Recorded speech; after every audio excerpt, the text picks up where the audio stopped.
ესე იგი აქაც ფიდი 5 გვაქვს, ფენაფი გვაქვს, ესე იგი კალამი აიღო, როგორც ვიცით, აი ეს კუ იმყოფება კანვასის ცენტრში, ანუ აი ამ წერტილში იმყოფება თავიდან და თუ გვინდა რომ ეს წრე დახატოს, უნდა მოვიდეს აი ამ წერტილში.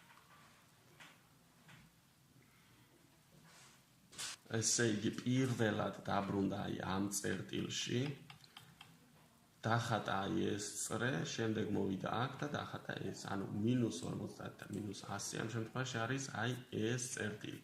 აი თუ დაუკვირდებით, აი მოვიდა იქ ხო პირველად. როდესაც ორი წრე დახატა, შემდეგ წავიდა უკვე აი ამ პოზიციაზე და დახატა აქაც ორი წრე.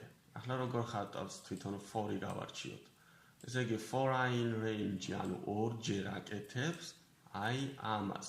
ამ კოდით ხომ კუ მოვიყვანეთ აი ამ პოზიციაში.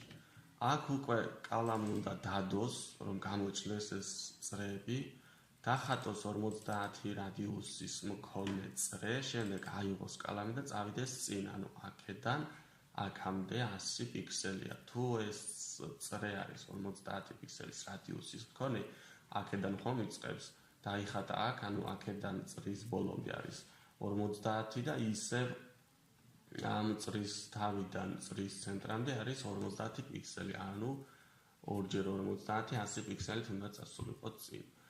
აქაც მე მგონი უკვე ყველაფერი გასაგები არის, შეგიძლიათ next დავაჭიროთ და გადავიდეთ უკვე შემდეგ დავალებაზე.